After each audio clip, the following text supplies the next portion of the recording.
Hey, hey, hey. Time for another Out of This World story from rSpace. Caught my girlfriend cheating on me with a felon, so I completely nuke their lives. If you hate or have trouble reading, stop reading now. My story is long but tragically true, and I wouldn't wish my life upon anyone, not even those I chose to exact revenge on. I will have to accept and reveal a few things about myself that I'd rather not, and I am not proud of. I was 19 when my father was diagnosed with pancreatic cancer. Things were very challenging. With my mom working 9 to 9, I took the job of caring for him. After a long 4-year battle with cancer, he passed away after a triple bypass surgery. My dad's passing completely changed my mom. I tried to be strong for her and me. These were indeed dark times, and they changed me completely. I didn't focus on school, and my grades slipped. I also had to work an after-school job to support my mom because she was a wreck. Something changed inside of me. I had lived a somewhat sheltered life due to regularly attending church and church activities. When my father passed, if I wanted to go to college, I would have to pay for it out of pocket. I did not qualify for any loans. With everything at home and the constant demand for extra cash, my crap job paid me a minimum wage that got us nowhere. A friend introduced me to drugs. He told me if I needed the extra cash, I could come work for him and his buddies. They were drug dealers, and eventually I started to deliver coke for them. After some months of pushing coke, I raised enough money. I finished high school with enough money to fund college. I was several years into college. I never bought flashy clothes or threw money around to impress anyone. I kept as low a profile as I could, and I finished my BA degree in 3 years due to having plenty of free time. I initially wanted to be a lawyer, but I had known far too many corrupt cops and officials pushing coke. I did study law, but had no goal of ever passing the bar because I wanted to become and eventually became a paralegal. I reacquainted with a high school classmate named Rita in college. We were close in high school. I discovered she and I had both had crushes on each other back in the day, but we were both too shy to say anything to each other without going into too many irrelevant details. Suffice it to say, Rita and I became friends. Best friends even. We fell head over heels in love and were planning a future together. Both of our previous relationships had been total failures, mine in particular. It had left me feeling completely dead inside, as if I was incapable of loving. It had been years since I had dated on purpose. My previous ex, I will call Becky, had done cold and heartless things to cause our breakup. I was good to her, saving her from an abusive relationship, never abusing her, and teaching her that no human deserves to be used. But she left me broken and in shambles. Finding Rita gave me hope, but it also made me recognize that every relationship before her had failed me. Rita was the love of my life. We were meant to be together. We took it slowly at first. 2 years passed, and I opened more and more to her. I told her what had happened with Becky, my dad, and all. She sympathized with me, and she was very empathetic. We started sleeping together and eventually became a couple.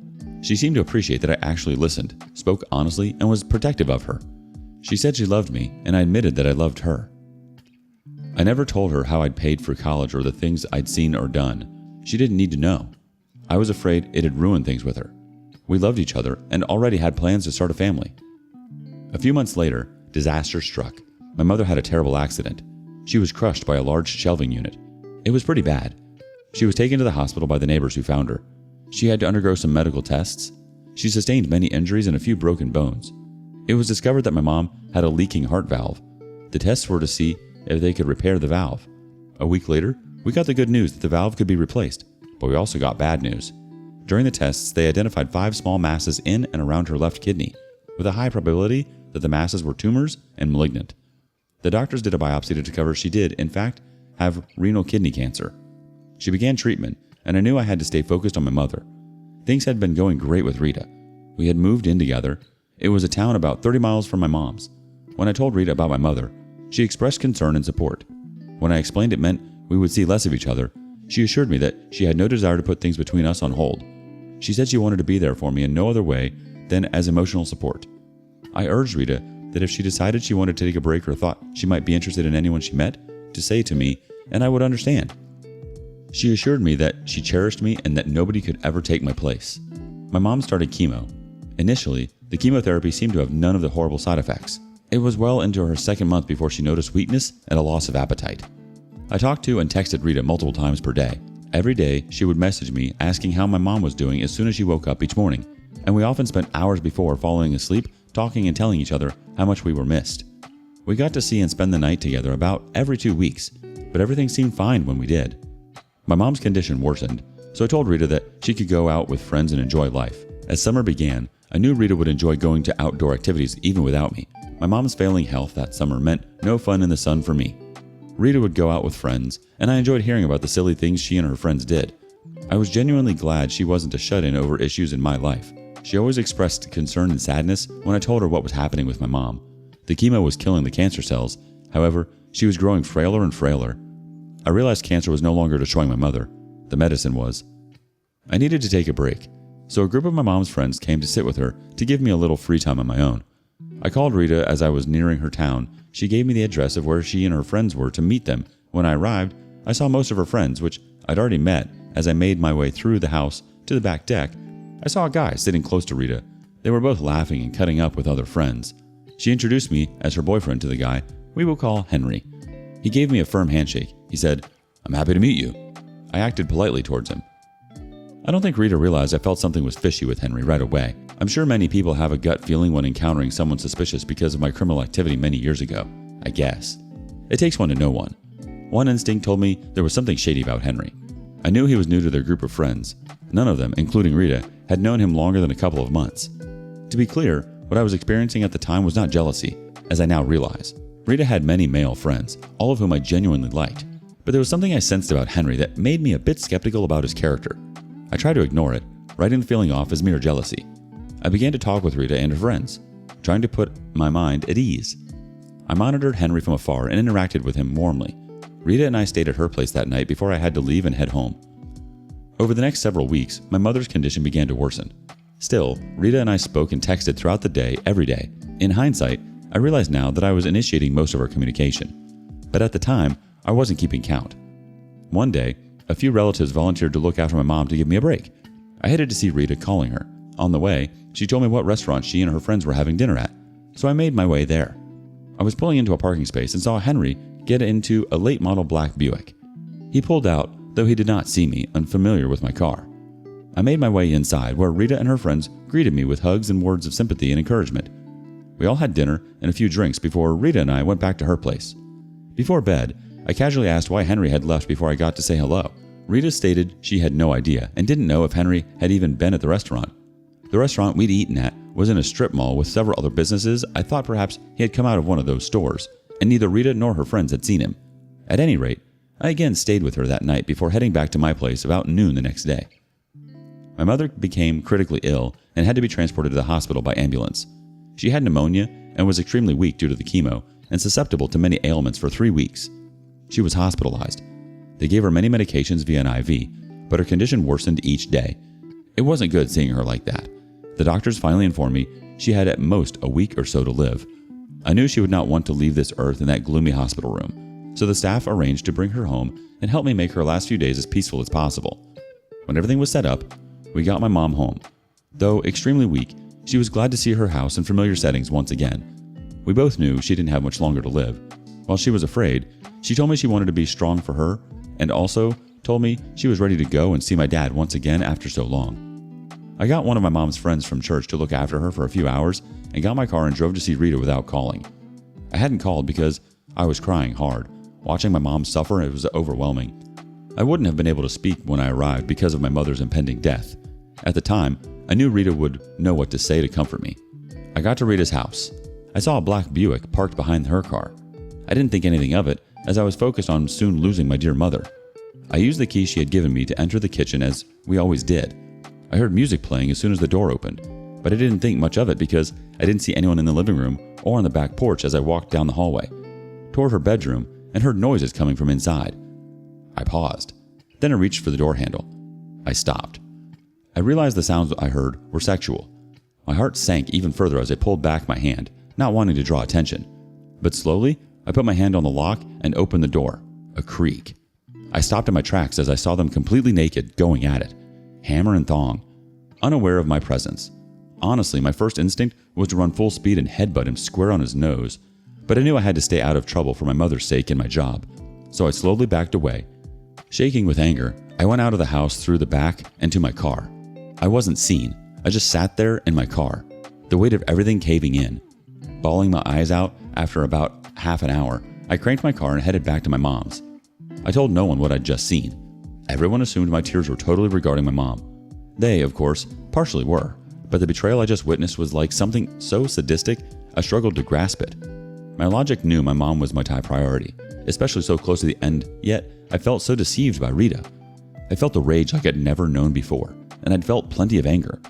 I thought of calling her, letting her know what I'd seen, and cursing her out, but I knew if she didn't care enough to be faithful to me while my mother was on her deathbed, a stream of profanity wouldn't bother her.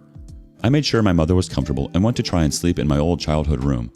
I cried, I slept, I woke up crying, and I cried some more throughout the night. I woke to my cell phone ringing and saw it was Rita calling. I ignored the call and the urge to slam the phone against the wall. I went in to check on my mom, who was in a deep sleep due to the morphine they had her on. I managed to text Rita that I was very busy with my mom and would call her later. After forcing myself to eat and take a shower, the hospice nurses came by to check on my mom. After checking her vital signs, they informed me that my mother would die within 48 hours. I thanked them and walked out into the backyard, trying not to lose my mind totally with all that had happened and was about to happen. I managed to text Rita and told her my mother's condition was about the same and I didn't want to see her. I didn't want to talk to her and didn't want her showing up. I owed it to my mom to do everything I could to ensure her last moments were as peaceful as I could the next evening. Just before 6 p.m., my mother took her last breath with me by her side, holding her hand as her life expired. The next 3 days, I was in meetings with her pastor and making final touches on the church and burial service. But I could not for the life of me get the images of Rita and Henry having sex right in front of me. The more I thought about it, the angrier I got. I was mad at Rita, furious, but remembering how Henry had been so overly friendly toward me made my blood boil even more. If they hadn't already been intimate when I first met him, or they were soon about to. That made me want to know just exactly who the son of a bleep was. I paid a PI to run background checks on Henry. I'd sensed from the moment I met him he was bad news. I was actually angry at myself for ignoring my gut instincts. The PI, a friend from the firm I worked for, got back to me after a week with a file on Henry. There were mugshots of Henry from many years before. I was once arrested and have done some despicable things in my life. I've known people who have done horrible things intentionally and under the influence of various drugs and substances.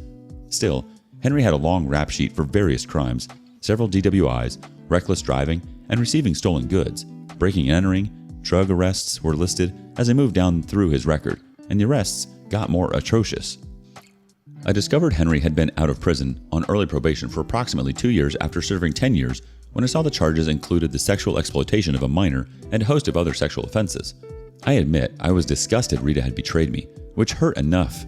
The knowledge she may have risked me to God only knew what diseases that felon had gotten as a sex predator and then eventually in prison made me feel physically ill.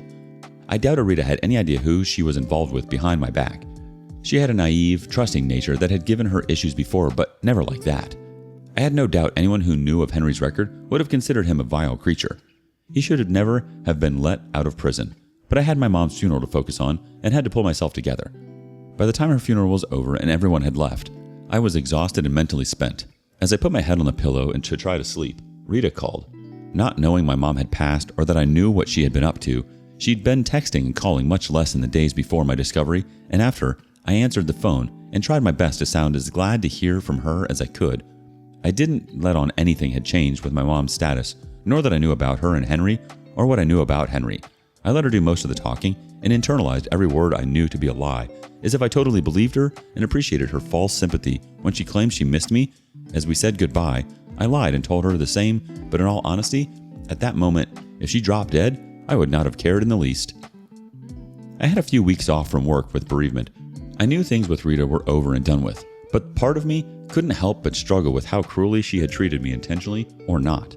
I was glad to know the truth about her and Will before any further lies and betrayal could occur, but I felt what both of them had done to me at a time when I was struggling to keep it together was just flat out wrong. I wanted revenge. I wanted to destroy both of their lives and yet never let either know I had any part of it. I called my Human Resources Department and filled out the necessary FMLA Family Medical Leave Act paperwork to stay out longer than my given 2 weeks. I honestly had no reason to worry about getting fired, but I took the legal route and had enough to pay my bills for half a year or more if necessary. I needed to have my revenge on Henry. It was quite easy, as he was on parole and a felon. Even a minor charge would get him sent back to prison to finish his original sentence, but I didn't want him to just have to finish out his original sentence. I wanted new charges that would bring him so much time behind bars he'd never see freedom again. I'd met his parole officer on many occasions, and she knew me well enough that if I had called, she would have investigated Henry's felons. With a record like that, I knew he'd have difficulty gaining employment. If he had a job, I had my doubts he was gainfully employed, in something legal, to be able to afford a new Buick and insurance. I parked down the street from Rita's in a car she would not be familiar with. I saw Henry's Buick in her driveway. I sat in silence and waited. It was around 2 a.m. when I heard him start his engine before pulling off from her driveway.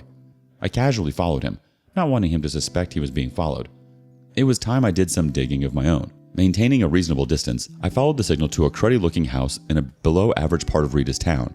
His car was parked, and he'd already gone inside.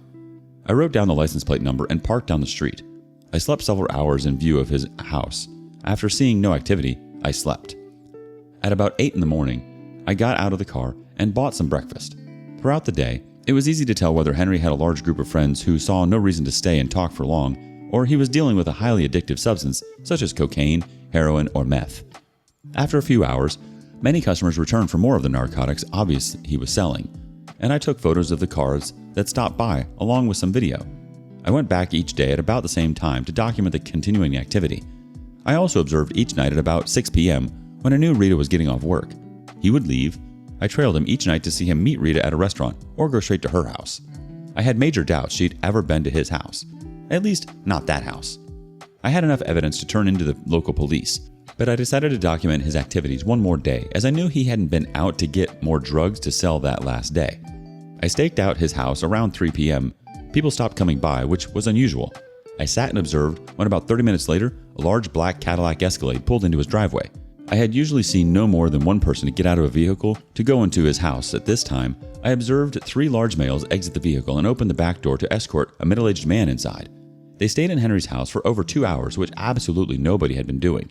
I was fairly certain the middle-aged man was his source for the drugs he was selling. I drove by taking a picture of the Escalade license tag at home. I downloaded the photos and video I'd taken of Henry's activity to my computer. I made a detailed report citing the activity from the 4 days I'd observed what was going on. When finished, I printed out 38 pages of photos of people heading for Henry's door to buy drugs. I saved all video of the activity I'd recorded to a SIM card and placed it in a small plastic box for safekeeping. I knew it wouldn't take much to convince the police of what Henry was up to. I was giving the cops actual admissible evidence with times and dates stamped on each photo and video, but I wanted to put so much heat on him that the police would be the least worried the next morning. I went by the town's police station in Rita's town. I calmly walked in, requesting to speak with someone in their narcotics division. A uniformed officer came out from the office section, shook his hand, and I handed him one of my business cards. He stares at the card for several seconds and asked 2 of the lawyers in the firm I worked for about me. The cop knew the business card carried quite a bit of clout. Even if I never passed the bar exam, I told him I had some information he might want to look at. The detective happily led me back to a conference room where we made small talk about mutual acquaintances, but soon I pushed a folder of paperwork in the box with the SIM card across the table toward him. Listed on the first page was Henry's first name, date of birth, criminal record, and parole officer. The detective examined the photos, and I sat quietly as he did by the expressions on his face. He realized he'd been given information that could easily lead to an arrest warrant for him, but he must have also imagined how much narcotics those arrests could get off the street, potential promotions, and other positives. He thanked me for the evidence and placed the folder back down on the table. He asked me if I would be willing to testify. I explained the damning evidence was so I wouldn't have to. He smiled and casually asked if there was anything I needed. I explained that I felt Henry had been allowed off prison far too soon. It was apparent he had not been rehabilitated and deserved to go back to jail for much longer. The detective agreed, but again asked what I wanted in exchange for the information. I pulled out a photo of the black Escalade with the license plate number and pushed it toward him. I asked him to write the tag number down for his own benefit. I explained the owner of the Escalade might be an even bigger drug dealer. I reaffirmed I wanted my name kept out of any police or court reports. He agreed. I then lied and said my firm was representing someone who may have been set up by the owner of the Escalade. He knew I could have gotten one of the lawyers in my firm to call in a favor for the info, but he also knew lawyers like to use their favors sparingly. He thought quietly for a few seconds, realizing I'd given him yet another lead to potentially follow. I'd done more detective work in 5 days than his entire staff had done in months, so he happily agreed. 10 minutes later, he returned with a printout of the tag with the name and address of who it was registered. I folded the printout and put it into my pocket. The detective and I made some more small talk about sports and cars before I shook the detective's hand and headed out to my car. I drove home, knowing a judge would soon be filling out an arrest warrant for that scumbag Henry. I kept to myself for a few days, monitoring the arrest reports from Rita's local paper online. One morning, the front site showed a photo of a very bewildered and confused Henry being led away in handcuffs. As long as nobody had made any stupid errors to get him off on a technicality, he'd be finishing out his original time plus many additional years. There was always the possibility he might get a good lawyer to reduce the charges or find some loophole to get him off scot-free. I couldn't and wouldn't let that happen. I hadn't been driving for 10 minutes when my phone rang. The caller ID let me know it was Rita calling when I answered. I tried to act surprised and happy to see her without even a friendly greeting. She asked how I couldn't have let her know my mother had passed away. She'd seen the obituary in my city's newspaper. I replied that it seemed she was busy enjoying life and that I didn't want to burden her with my grief. I quickly asked why she hadn't been texting or calling as much lately, which led her to change the subject and ask to see me.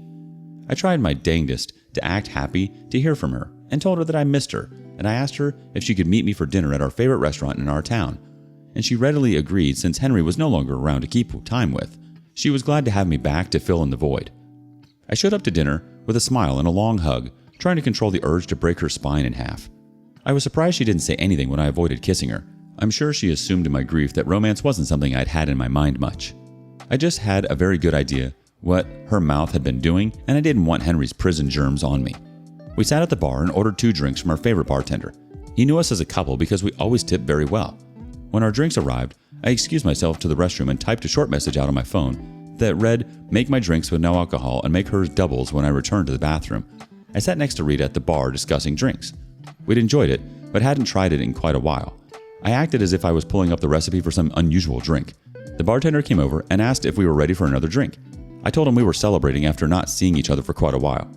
I held up my phone for him to read the message, asking if he knew how to make that drink. He read the message and smiled, agreeing the drink I'd requested was a specialty of his. I'm sure the bartender and Rita assumed she could get as sloshed as she wanted to and that she'd be heading to her place with me afterward. I had other plans, commented how strong hers was. I told her I could barely taste the alcohol in mine. We ordered several more drinks. Rita commented about how drunk she felt. I acted confused, stating I barely felt a buzz at all. After several hours, I paid for our dinner and drinks with a sizable tip. As we exited the door, I acted like I'd gotten a very important call that I needed to take after the obligatory beep, non-existent phone call. I told her I had to rush back to my town to the office. One of the lawyers needed me for a case early the next morning. I asked to go to her house and wait on me, promising the errand wouldn't take long. I helped her into her car and watched her pull off before using my cell phone to immediately call the police and tell them I'd seen a drunk driver leaving that restaurant. I urged them to hurry. The person was in no shape to be driving. I jumped into my car and headed to Rita's house, about 2 miles away. About a mile from her house, I saw blue lights ahead of me and slowed down to see Rita's car pull over. I knew she was going to get a DWI, as that is, in fact, what I had planned. Neither she nor I knew that Henry had been using her car to deliver cocaine to low-level dealers. Under him, they did the obligatory search of Rita's car and found several ounces of cocaine stashed beneath the back seat. I had absolutely no intention of getting her arrested for narcotics possession with intent to sell. But the fact Rita had given me her spare car key the same night she'd given her spare house key, I knew well I could have just as quickly been the one to screw my life up. Neither still had any idea I knew about her unscrupulous cheating that was revealed to all later. Update. I arrived back at my house that day, and my cell phone rang from a strange number. I answered to hear Rita crying and blubbering while trying to tell me something. I got her to calm down. I actually wanted to hear what she had to say. She managed to tell me she was in jail, to which I innocently asked where and for what. When she told me that she had been arrested for, I was genuinely shocked about the drug arrests. I asked her what she wanted me to do. She wanted me to help her get out and asked me to post bond. I explained since my mom had died, I couldn't risk putting up any of my property due to probate issues. I could have easily put my own home up as collateral, but I viewed her drug charges as collateral damage, and she damaged my life enough that the charges for possession of cocaine with intent to distribute carried mandatory time. I felt after what she'd done to me, with who she betrayed me with, part of her deserved what was coming to her. I went to her arraignment and sat in the back, hoping not to be noticed as she entered the courtroom. She saw me. I gave her a look of confusion as to how she could ever be arrested for such a crime. I knew dang well how, of course, but I had to act totally oblivious when she tried to explain to the judge her boyfriend had been stewed for dealing drugs only days before. And it had to be his. The judge didn't want to hear it. She turned around and looked at me with shame and tears in her eyes, realizing I knew she'd been cheating. I shook my head in disgust as they led her away. She knew, and the attempt to contact me ever again would be a fool's errand. Bond was set extremely high for both, and Henry as he pled guilty and asked to forego a trial in an attempt for leniency. But he got none. Rita's trial took place a few weeks later, and she accepted a plea. She got 4 years with the possibility of parole in 3, but her career was over when she got out, and I didn't care one bit. They'd mess with the worst person they could have ever crossed at the absolute worst time to cross me.